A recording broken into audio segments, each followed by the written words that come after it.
देखिए वेनेजुएला में हमने देखा, आप ही के शो पे मैंने बोला था कि कर्नल और बिलो लेवल के लोग आर एंटी रिजीम। इस टाइम जो ईरान के रिच एलीट क्लास लोग हैं जिनके हम्म। पैसे जैम्ड है, they can not put all the money aside, उनको हम्म। फाइनेंशियली चोट मिल रही है, नंबर वन। नंबर टू, जो वहां की डिफरेंट रिजीम्स है इंक्लूडिंग इंटेलिजेंस, कई ऐसी रिपोर्ट्स है कि उसके अंदर भी डिसेंट दिख रहा है ये और वो बहुत बढ़ता इंपॉर्टेंट जा रहा है पॉइंट जैसे आपने जैसे उठाया। क्या खामनेई के इकोनॉमिकल। खिलाफ उनके देश के अंदर ही गद्दारी होगी? सुरेंद्र जी को क्या पॉसिबिलिटी करेक्ट। दिखती है? नहीं नहीं, मैं यही कह रहा था। मेरा यही मानना है कि देखिए, एक जो ये कैरियर हैं यूएस के, ये कोई लड़ने के लिए खुद नहीं अंदर जाएंगे, तो इसलिए उसके माइंस का कोई वैल्यू नहीं है। Hmm. They will work as a base for air strike, तो वही इनका पर्पस होता है।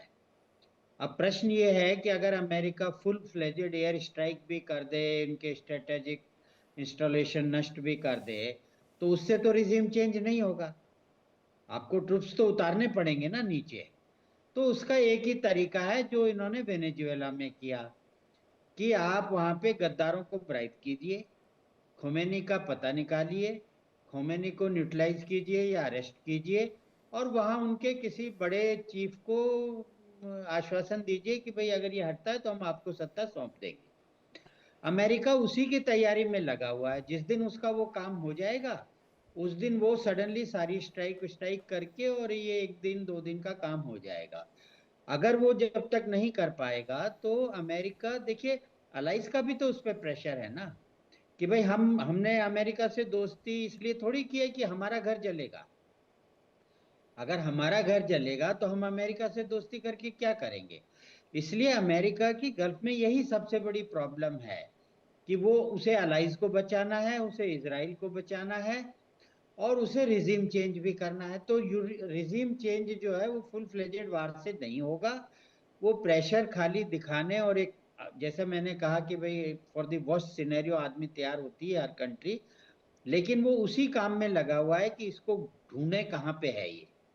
और इसके किसी भी, देखिए, जो भी आर्मी के बड़े लोग होते हैं, अब किसी को भी आप आश्वासन दे दीजिए कि भाई आप को हम बना देंगे राजा, खोमेनी के बाद आप बता दीजिए कहाँ पे है, तो उसको हैंडओवर कर देंगे, उनकी शर्तों पे काम करेगा। आपने सुना होगा भी वेनेजुएला में उन्होंने वो अपोजिशन लीडर को नहीं बनाया, और वही वाइस प्रेसिडेंट को बनाया। आज उन्होंने पूरा वो निजीकरण कर दिया ऑयल ऑयल फील्ड्स का। तो अमेरिका का यही पर्पज है कि वो किसी न किसी को वहां पे तैयार करेगा, और उसके माध्यम से ये सब करने वाला है। मुझे नहीं लगता है कि किसी भी, मैं ये नहीं मानता हूं कि अमेरिका, ईरान अमेरिका को हरा सकता है या डैमेज कर सकता है, या ईरान बहुत ज्यादा दिन लड़ सकता है। मैं, Iran is nothing against America fire power. तो ये गलतफहमी न ईरान को है न अमेरिका को है। लेकिन अमेरिका की प्रॉब्लम वही है कि भाई दोस्तों के, ईरान के चारों तरफ अपने ही घर है, अमेरिकी बेसिस है, तो बिल्कुल क्या सबसे करेगा बड़ा वो? चैलेंज वही है। जी। जी, मलिक साहब। विवेक जी, विवेक जी, अभी जो बात कर रहे थे कि प्रेशर और बनना है, यस, ये बात सही है कि अभी अमेरिका नहीं करेगा, वेट एंड वॉच करेगा, जैसा कि मैंने पहले भाग में बताया। कारण नंबर वन, अमेरिका चाहेगा कि ईरान के अंदर अनरेस्ट और फैले, उबाल और आए, नहीं, लॉ वो सब तो और सब ठंडा पड़ गया सर, मलिक सर। नहीं, अभी वो दोबारा, जी जी, वो पूरी कोशिश में करेगा। इसके लिए वहां के जो इनके एक्टर्स हैं, वहां मतलब पे जो बांग्लादेश एजेंट्स वाली हैं, स्थिति बनाएगा वो? मोसाद और सीआईए, वो लोग अभी काम कर रहे हैं। ऐसा नहीं है वो खाली बैठे या अंदर नहीं है, बिल्कुल हैं। पिन पॉइंट टारगेट पे वो सेलेक्टिव सर्जिकल स्ट्राइक होगी, लेकिन उस तब होगी जब उनकी इंफॉर्मेशन पूरी फुल प्रूफ होगी और उनको एग्जैक्ट लोकेशन, यानी जिसको कहते हैं 10 ग्रिड रेफरेंस 10 फिगर का, वो मिल जाएगा। यानी वार खाली होने का कोई चांस नहीं। दूसरी बात यह है कि अमेरिका चाहेगा कि वहीं के लोग उसको आगे आकर और इसको विरोध करे। अमेरिका इसके साथ साथ एक लिमिटेड मिलिट्री स्ट्राइक करके और उसको रिजीम चेंज करने की पूरी वहां पे कोशिश की जाएगी। अगर रिजीम चेंज नहीं हुआ तो ये अमेरिका, बकौल अमेरिका, नहीं, लेकिन ये उसके लिए सारे काम तो नाकाम मलिक साहब अनुपात एक ही है। वॉरशिप में हो जाते हैं ना, उसका 4 वॉरशिप लगाने का क्या मतलब है? 2 जी भेज जी दिए हैं, एक आध और पीछे से बढ़ा देंगे। विवेक, ये जो वारशिप इकट्ठा करने का है, देखिए, एक वारशिप अपने आप में बहुत, उनका USS Ibrahim Lincoln is capable enough मैं टू वही कह रहा टेक हूं ऑन जी, एंटायर। एग्जैक्टली, हाँ। जी जी, बात सही है। ये एक तरह से प्रेशर बिल्डअप करने की ये टैक्टिक्स होती है कि हाँ। आपको कोई भी ब्रीदर नहीं दिया जाएगा। और इसके साथ साथ ये अमेरिका भी जानता है, अमेरिका भी विदाउट होमवर्क के नहीं आया वहां पे।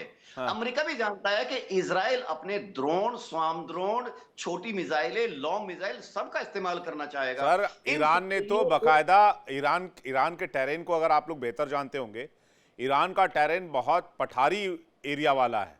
वो तो कहते हैं जमीन के अंदर उसने मिसाइल साइलोज बनाए हुए और ऐसी ऐसी जगह पर बनाए हुए हैं जो बहुत अनट्रेसेबल हैं। चक्रपाणी जी कुछ कहना चाह रहे हैं? चक्रपाणी जी, उसके बाद मैं मल्लिका जी आपके पास आ रहा हूं। चक्रपाणी जी। विवेक जी, जो आप बार बार कह रहे हैं एक जहाज, दूसरा जहाज, तीसरा जहाज, देखिए अगर एक एयरक्राफ्ट कैरियर आता है तो एयरक्राफ्ट कैरियर अकेले कभी नहीं आता, कहीं भी नहीं जाता, किसी भी देश का नहीं जाता। एयरक्राफ्ट कैरियर के साथ एक पूरा कैरियर ग्रुप जाता है। बिल्कुल उस सही बात। ग्रुप में 3 से 4, 5 डिस्ट्रॉयर होंगे, 6-7 फ्रिगेट्स होंगे, एक न्यूक्लियर सबमरीन भी होगी।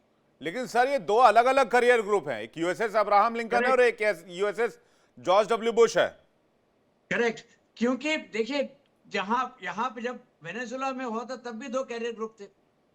इससे पहले जब पर्शियन गल्फ में अमेरिका ने किया था तब 3 कैरियर ग्रुप थे। हाँ। तो ये तो रूटीन है कि आप अब वहां पे ओवरवेलमिंग फोर्स लगाएंगे ताकि दूसरा कोशिश ही ना करे कि कुछ कर सके। ये बहुत अहम बात है कि आप ओवरवेलमिंग फोर्स लगाएं। दूसरी बात, ईरान को सबसे ज्यादा समस्या है चीनी वेपन्स की, क्योंकि उसको कोई विश्वास नहीं है कि जो चाइनीज वेपन्स उसके पास हैं या जो 12 हवाई जहाज आए भी थे इक्विपमेंट के साथ, क्या वो काम करेंगे। तीसरी बात, जब वेनेजुएला में हुआ था, आप देखिएगा खबरें थी कि वहां पे सारे रेडार, सारा कम्युनिकेशन ठप पड़ गया था थोड़ी देर पहले। लास्ट मिनट में यही होगा कि आपका इतना ज्यादा मिस इन्फॉर्मेशन हो जाएगी कि ईरान चाह के भी कुछ कर नहीं पाएगा। चौथी बात, इजराइल अकेले चुपचाप तो नहीं बैठा है। तो ये सारी चीजें जब इजराइल का एक खत्म हो इंपॉर्टेंट पॉइंट है, जाएंगी बिल्कुल। उसके बाद ही कुछ होगा। हाँ। तब तक कुछ नहीं होने वाला। और एक और बहुत अहम बात है, ईरान एक सिविलाइजेशनल पावर है, एक ऐसी कोई छोटी मोटी देश नहीं है कि आप एक बार में खत्म हो जाएगा।